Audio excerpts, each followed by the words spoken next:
Durga dari PDI Perjuangan dan juga ada Bang Andre Rosiade dari Partai Gerindra dan juga ada Mas Hoirul Umam. Ini menarik ya, setelah tadi kita melihat bagaimana kemudian migrasi basis suara pemilih Jokowi di 2019 40,1% ternyata ke pasangan Prabowo Gibran. Katanya Mas Umam, faktornya mungkin salah satunya yang paling kuat adalah penempatan Gibran Rakabuming Raka di posisi calon wakil presiden dari Pak Prabowo. Nah, ini juga yang kemudian menarik adalah harian Kompas hari ini yang kemudian merilis Litbang Kompas Prabowo Gibran ini unggul. Yang juga tak kalah menariknya, Bang Andre Rosiade, pemilih bimbang atau undecided voters ini meningkat, angkanya 28,7%. Ini gimana Bang Andre strateginya? Ya, sebelum masuk yang strategi Litbang Kompas tadi, saya mau menanggapi harapan masyarakat. Kalau saya mendengarkan, melihat, dan membaca data yang terlihat, bahwa memang harapan masyarakat itu bagaimana keberlanjutan pemerintahan Pak Jokowi ini bisa terjadi. Dan itu disadari oleh Bang Eriko, bahwa Bang Eriko dan teman-teman PDI Perjuangan serta pendukung Mas Ganjar yang dulu di bulan akhir Oktober sampai awal Desember terkesan mengagendakan perubahan, sekarang sudah insaf dan sadar diri bahwa harapan masyarakat itu ternyata adalah keberlanjutan Pak Jokowi. Nah, disinilah kenapa Pak Prabowo unggul dibandingkan yang lain. Karena Pak Prabowo dengan Mas Gibran konsisten, ya, tidak berubah, konsisten, tidak bergeser, bahwa kami berkomitmen melanjutkan pemerintahan Pak Jokowi yang sudah berhasil ini. Berbeda dengan pasangan Mas Ganjar dengan Pak Mahfud yang hari ini mungkin bilangnya akan lanjutkan, besok berubah, lagi akan seakan-akan perubahan, bahkan seakan-akan, mohon maaf ya, terkesan memukul dan memusuhi Pak Jokowi. Itu yang terjadi dan itulah respon masyarakat ya, dengan hasil survei menunjukkan bahwa mayoritas pemilih Pak Jokowi itu bergeser kepada Pak Prabowo dan Mas Gibran yang dianggap pertama lebih mampu dan bisa merepresentasikan Pak Jokowi, yang kedua lebih berkomitmen memastikan keberlanjutan, yang ketiga tentu konsisten dengan komitmen ini gitu loh. Nah, sehingga harapan itu bergeserlah ke Pak Prabowo dan Mas Gibran. Ini disadari oleh Bang Eriko sehingga beliau insaf bersama teman-temannya, sehingga sekarang konsisten lagi untuk melaksanakan keberlanjutan. Tentu kita syukuri bahwa ada komitmen dari Pak Prabowo dan juga Mas Ganjar ingin melanjutkan keberhasilan Pak Jokowi. Nah, itu satu. Yang kedua, ya soal Litbang Kompas tadi, tentu kita melihat waktu masih ada 2 bulan. Ini PR kami ya, kayak PR seluruh kubu untuk lebih meyakinkan masyarakat. Para tim sukses tentu akan lebih ekstra untuk datang ke dapil, datang ke masyarakat, meyakinkan bahwa ini loh program gagasan Pak Prabowo dan Mas Gibran, bahwa menjawab solusi dari kebutuhan masyarakat, bahwa Pak Prabowo dan Mas Gibran akan memastikan keberhasilan Pak Jokowi dilanjutkan, dan juga yang masih kurang sempurna tentu akan kita sempurnakan. Yang belum terlalu cepat kita akan speed up untuk lebih cepat lagi pembangunannya. Itu yang akan kita lakukan, door to door, dari rumah ke rumah, dan bekerja lebih keras lagi. Tapi jelas dari survei ini kita melihat bahwa mayoritas rakyat Indonesia puas dengan kinerja Pak Jokowi, dan mayoritas masyarakat Indonesia menginginkan keberlanjutan pemerintahan Pak Jokowi, dan mayoritas masyarakat Indonesia menginginkan Pak Prabowo dan Mas Gibran melanjutkan keberhasilan yang sudah dirintis dan diletakkan fondasinya oleh Pak Jokowi, dan mayoritas rakyat Indonesia menginginkan dengan angka 45 ini, insya Allah mudah-mudahan kita bisa menciptakan pemilu riang dan gembira, santun dan santuy, tentu dengan satu putaran, insya Allah. Mohon doa dan dukungannya. Oke ya, Bang Eriko gimana nih kalau kata Bang Andre, katanya yang konsisten cuma Prabowo Gibran, kalau pasangan Ganjar Mahfud kalau katanya agak kurang konsisten, kadang nyerang, kemudian bukan katanya, ini kan rekam jejak digitalnya ada. Iya, nah makanya Bang Eriko gimana nih Bang Eriko? Apalagi kalau kita melihat pernyataan Sekjen PDI Mas Hasto. Bang Eriko. Ya, sekarang begini Mbak Disti, ini giliran saya ya Bung Andre. Ya, silakan Bang Eriko. Kalau dari jejak digital, apakah dulu Prabowo itu Jokowi? Saya tanya kepada Mbak Adisti, kepada seluruh pemirsa. Apakah Prabowo itu bisa jadi replikasi Jokowi? Tidak bisa. Karena kenapa? 2 kali bertempur dengan Pak Jokowi, dan itu hal yang sangat prinsipil, sangat berbeda. Tetapi itulah kebesaran hati Pak Jokowi mengajak Pak Prabowo untuk bersama-sama, yang dilala diterima. Kan itu kita lihat kenyataan yang ada. Sekarang saya tanya, Pak Jokowi suka belusukan nggak? Pekerjaannya cepat nggak? Apakah sesuai dengan Pak Prabowo? Nah, ini kan karena Bung Andre sudah menyampaikan tadi. Wah, ya, pribadi yang sangat jauh berbeda. Nah, ini yang kita mau sadarkan. Saya harus jujur menyampaikan. Inilah yang memerlukan waktu untuk menyadar. Apakah 40%? Nah, survei Litbang Kompas nggak sampai ya Bung Andre. Itu yang kita harus yakini, 38%. Nah, apakah itu sudah cukup untuk 1 putaran? Apakah dalam 2 bulan ini kemudian 38 menjadi 51%? Siapa yang bisa menyampaikan itu? Siapa yang bisa meyakini hal itu?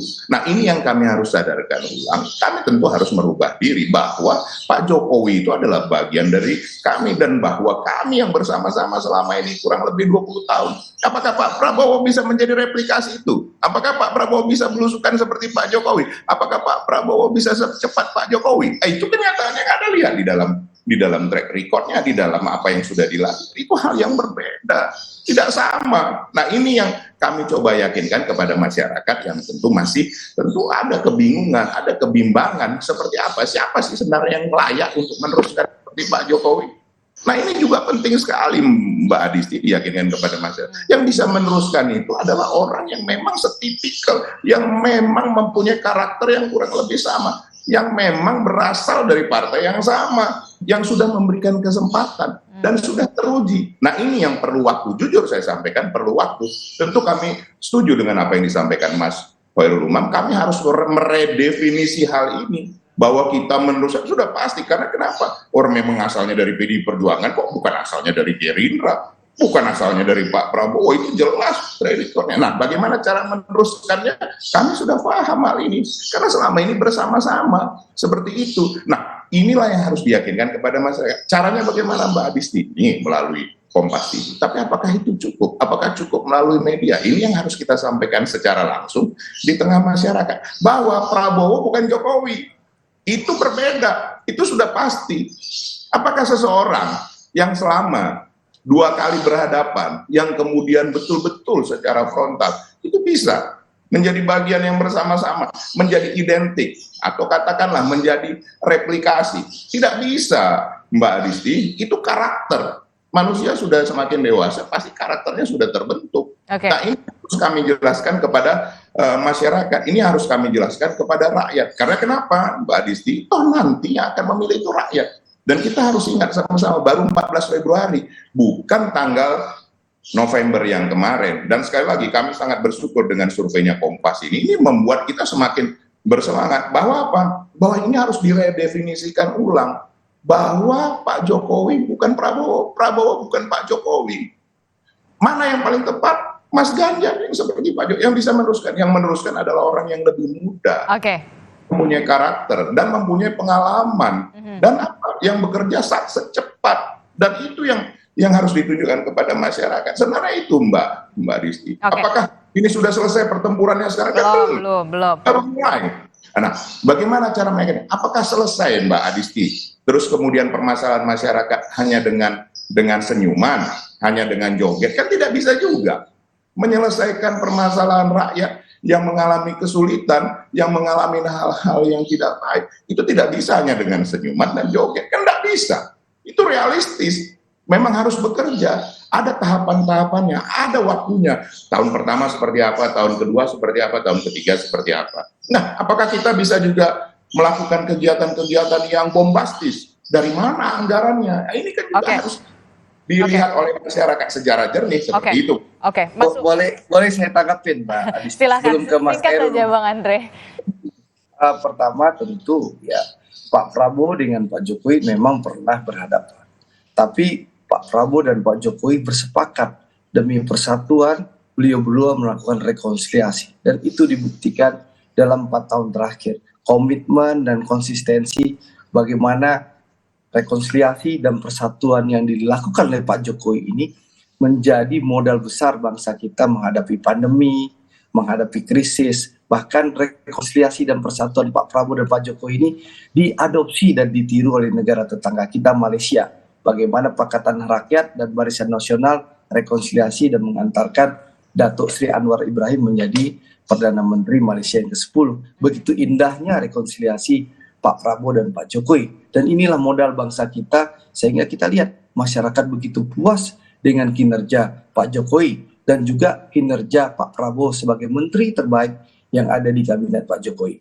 Nah, soal tadi disampaikan tadi soal Pak Prabowo tidak bisa belusukan.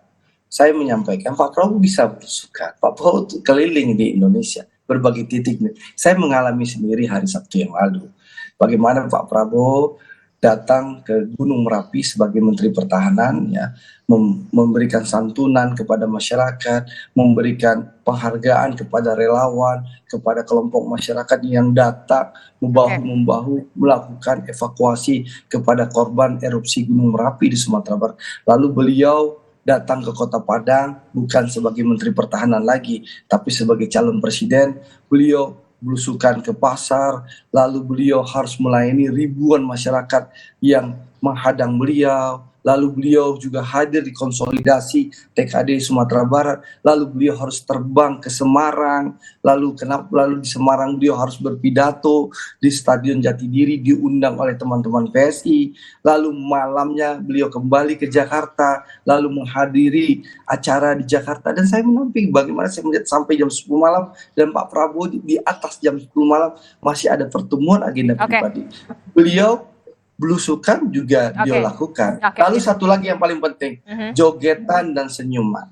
Ya, Pak Prabowo punya gagasan besar, ada visi beliau dan 8 misi Astacita dan juga 17 program prioritas dan 8 program aksi cepat. Mungkin Bang Eriko tidak menyimak. Kami punya gagasan besar dan punya solusi untuk melanjutkan keberhasilan pemerintah Pak Jokowi. Kalau senyuman dan jogetan itu Bang Eriko itu untuk menjawab, tidak usah menanggapi fitnah, serangan, cacian kepada Pak Prabowo. Makanya kami senyumin, kami jogetin, bukan karena kami punya gagasan. Bang Eriko, kita kasih porsi masing-masing dulu ya, Bang Eriko, Bang Andre. Bagaimana gagasan Pak Prabowo akan disampaikan dalam debat resmi di KPU nanti. Jadi jogetan dan senyuman untuk menghadapi bully, cacian, dan makian. Oke. Saya kasih waktu juga ke Mas Umam. Mas Umam, ini kan kalau kita melihat tadi saling klaim keberlanjutan, kemudian juga saling klaim sama-sama belusukan. Kita yakin betul sama-sama belusukan, semua kandidat belusukan, semua kandidat punya gagasan, visi, dan juga misi. Dan kita tunggu nih di debat Capres Perdana. Kemudian yang juga dikhawatirkan adalah bagaimana pemilih bimbang meningkat. Angkanya 28,7%, tidak main-main, Mas Umam. Ya, Mbak Adisti, ini sangat menarik ya. Semakin siang memang semakin panas ini. Tapi bagaimanapun juga, data yang disampaikan oleh Kompas tadi, Litbang Kompas, saya pikir itu cukup menarik. Angka 28% atau mendekati angka 30% itu bukan angka kecil, itu angka besar. Betul. Memang kalau misal kita perbandingkan dengan 45% versi teman-teman di indikator atau di LSI, memang ada gap yang cukup serius, cukup signifikan, di mana itu melampaui, let's say, sekitar 2 kali margin of error. Tapi terlepas dari itu, kalaupun kita gunakan angka yang paling optimis sekalipun, 45% dari elektabilitas Pak Prabowo dan juga Mas Gibran, sebenarnya itu baru merepresentasikan basis kekuatan suara dukungan parlemen, di mana partai-partai parlemen yang mendukung Pak Prabowo itu di angka sekitar 45%. Pertanyaannya, lalu di mana angka Jokowi effect? Lalu di mana angka kekuatan relawan? Nah, itu yang kemudian mendasari teman-teman di lingkaran Pak Prabowo dan Mas Gibran untuk menggunakan kesempatan ini menjadi satu putaran. Karena secara basis kekuatan dukungan di parlemen, 45% ditambah optimisme Jokowi effect ditambah relawan, harusnya bisa mencapai angka itu di atas 50% plus 1. Tapi per hari ini masih belum terjadi. Nah, ini yang kemudian perlu diantisipasi. Pertanyaannya kemudian, mengapa tingkat TTTJ tadi itu tidak tahu tidak jawab, atau dalam konteks ini lebih diarahkan ke swing voters ya, dan juga undecided voters. Saya menduga memang diakui atau tidak ada situasi kegamangan di tengah masyarakat, dan itu besar kemungkinan dipengaruhi oleh salah satunya adalah pilihan politik dari masing-masing pasangan. Diakui atau tidak, pilihan Pak Prabowo untuk memilih Mas Gibran juga memiliki risiko, memiliki konsekuensi, di mana kemudian narasi-narasi politik dinasti, kemudian narasi autocratic legalism, intervensi kekuasaan, hal itu betul-betul memberikan impact yang signifikan kepada masyarakat kelas menengah terdidik kita, termasuk di kalangan masyarakat sipil yang memberikan statementnya secara clear menolak narasi-narasi itu. Nah, hal ini yang kemudian membuat semacam antipati atau semacam kegamangan ya di kalangan pemilih, yang kemudian di saat yang sama mereka tidak memiliki pilihan alternatif lain. Nah, kalau misal kita cermati, mengapa kemudian situasi yang sama hampir mirip ya dialami misalnya di kubu Anies Muhaimin, Mas Anies dan juga Cak Imin. Kenapa di angka yang diajukan oleh teman-teman di Litbang Kompas tadi mengalami penurunan cukup terlihat gitu. Nah, salah satunya adalah ketika narasi perubahan yang cukup reasonable, cukup make sense diajukan oleh Mas Anies, itu ternyata diakui atau tidak kurang sesuai dengan gen politik yang dimiliki oleh basis pemilih loyal Anies Muhaimin. Karena diakui atau tidak, basis pemilih loyal terutama pada segmen Nasdem dan juga segmen PKB, mereka adalah bagian dari kelompok kekuatan pro pemerintah saat ini. 9 tahun mereka berada di pemerintahan, dan ketika kemudian diajukan narasi perubahan, narasi kritis, praktis yang menikmati itu adalah PKS. Karena PKS betul-betul kemudian mendapatkan porsi yang luar biasa. Hal itu terkonfirmasi kemarin ketika kemudian bicara tentang IKN, yang terdepan untuk bicara tentang kritik terhadap IKN, PKS. kemudian konteks neo-developmentalism yang dianggap bias kepentingan oligark, itu adalah PKS. Nah, situasi ini yang tampaknya harus diantisipasi. Optimisme satu putaran tentu penting, tetapi pada saat yang sama, kalau misal kita cermati, ada 3 komposisi capres-cawapres. Pak Prabowo, Gibran, let's say 40%, kita ambil angka tengahnya, 40%. Kalau misal kemudian bisa mengonsolidasikan basis kekuatan yang tadi kategorinya undecided atau swing voters, barangkali bisa menjadi optimisme untuk satu putaran. Tetapi ada satu syarat lagi untuk bisa menjadi satu putaran. Ada satu capres-cawapres, salah satu paslon, yang harus bisa ditekan basis kekuatan pemilih loyalnya, sehingga kemudian dia berada di angka di bawah 20%. Kalau itu bisa ditekan dengan narasi, tentu bukan dengan cara-cara yang tidak demokratis ya, tetapi dengan narasi, dengan argumen, dengan judgement yang cukup memadai. Kalau misal itu bisa dilakukan, maka proses migrasi itu memungkinkan terjadi. Tapi kalau misal tidak, rasanya satu putaran agak sulit untuk dibayangkan. Most likely 2 putaran. Terakhir Mas Umam, singkat saja, apakah bisa berefek ini kalau kita lihat angka-angka ini, elektabilitas pasangan capres dan juga cawapres ini, kan kita lihat ini sebelum debat capres perdana, tapi kita lihat nanti besok di debat capres perdana tanggal 12 Desember 2023, apakah akan ada pergerakan yang cukup signifikan ataukah seperti apa? Kalau kita nanti melihat argumen-argumen tarung gagasan yang akan diutarakan oleh masing-masing capres, ini yang pasti ya bakal ditunggu sekali banyak pemilih, terutama mungkin bisa dikatakan swing voter atau pemilih bimbang. Ya, Mbak Adisti, memang semuanya akan bergantung pada performa dari masing-masing pasangan capres-cawapres. Tetapi diakui atau tidak bahwa debat pilpres itu memiliki dampak strategis yang bisa menggeser basis pemilih dalam konteks dukungan di lapangan. Signifikan atau tidak? Tergantung. Kalau misal ada kekalahan telak dari salah satu paslon, hal itu akan memberikan impact signifikan. Karena bagaimanapun juga ini adalah bagian dari operasi serangan udara yang memiliki impact serius kepada operasi serangan darat yang dilakukan oleh Bang Eriko, dilakukan Bang Andre, melakukan door-to-door canvassing. Tapi kalau misal terjadi kesalahan cukup fundamental di dalam basis argumen yang nanti diajukan dalam debat Pilpres, hal itu akan menjadi munisi yang sangat efektif untuk mendelegitimasi kredibilitas dari pasangan capres-cawapres tertentu. Maka di sini sebenarnya masing-masing tim capres-cawapres harus betul-betul disiplin. Basis argumen harus clear, tetapi disiplin dalam berargumen tidak kalah penting. Sekali terjadi kesalahan, itu adalah munisi besar untuk menghantamnya.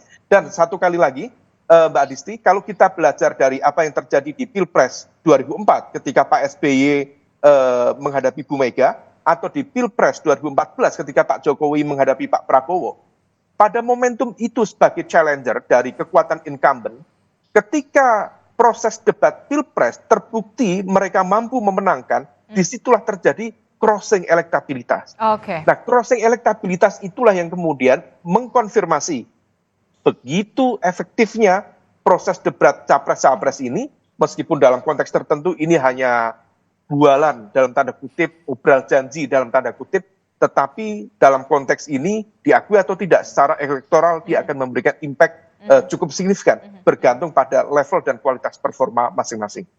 Oke, kita akan tunggu bagaimana. Singkat saja Mbak Adisti. Singkat saja waktunya Bang Eriko. Singkat saja ya Mbak Adisti bahwa memang nanti ini debat ini sangat penting. Apapun dilihat kemampuan yang berdebat ini seperti apa, dan ini dilihat masyarakat. Itulah yang juga akan mengalihkan sebagian daripada nanti yang memahami media dan sosial media. Tapi sekali lagi saya mau ingatkan, Pak Prabowo bukan Pak Jokowi, bukan replikasi Pak Jokowi, itu jelas. Nanti Bung Andre silakan menjelaskan juga bagaimana katakan kategori busukan yang di Sumbar kemarin dengan memakai helikopter, ya kita lihat saja. Jadi sekali lagi Pak Prabowo bukan Pak Jokowi, itu hal yang sangat berbeda. Itu Bang Andre, silakan. Saya kasih penjelasan. Pertama, naik helikopter itu Pak Prabowo datang ke Sumatera Barat ada dua agenda ya. Yang pertama sebagai Menteri Pertahanan, beliau naik helikopter dari Kota Padang ke Bukit Tinggi, lalu itu naik helikopter Karakal, lalu di Bukit Tinggi turun heli, beliau naik mobil dengan plat dinas Kemenhan, lalu datang ke lereng Gunung Merapi untuk memberikan santunan kepada korban dan juga penghargaan kepada relawan dan juga TNI dan Polri. Acara itu resmi, acara kenegaraan, dihadiri oleh Danrem, Wakapolda, Bupati Agam, Bupati Tanah Datar, Wali Kota Bukit Tinggi, Kapolres Bukit Tinggi, Dandim Tanah Datar, Dandim Agam. Lalu beliau kembali ke Bukit Tinggi dengan mobil dinas yang sama, lalu beliau naik heli lagi kembali ke Kota Padang. Setelah sampai di Kota Padang, beliau cuti, bukan lagi Menhan, beliau ada agenda dengan TKD Sumatera Barat, yang kebetulan saya ketua TKD Sumatera Barat. Jadi Bang Eriko, inilah faktanya, inilah realitanya. Jangan kita ikut menebarkan hoax dan fitnah. Itu harapan supaya bisa clear juga ya. Kita waktunya terbatas ya Bang Eriko, Bang Andre. Yang pasti Pak Prabowo bukan Pak Jokowi, mempergunakan baik. Buat itinerary perjalanan ini. Memang betul. Bang Andre, Bang Eriko. Pak Prabowo itu memang Pak Prabowo bukan Pak Jokowi. Bang Andre, Bang Eriko, waktu kita sangat terbatas. Kita akan tunggu bagaimana taruh gagasan di debat Capres di 12 Desember 2023. Terima kasih Bang Eriko, Bang Andre, Mas Ini Lukman. soal komitmen Bang Eriko. Baik, terima kasih. Assalamualaikum warahmatullahi wabarakatuh. Selamat berjuang. Saudara, informasi lain yang juga akan hadir di Sapa Indonesia Pagi, Kementerian Hukum dan HAM segera menyelidiki perusakan fasilitas sarana Puspa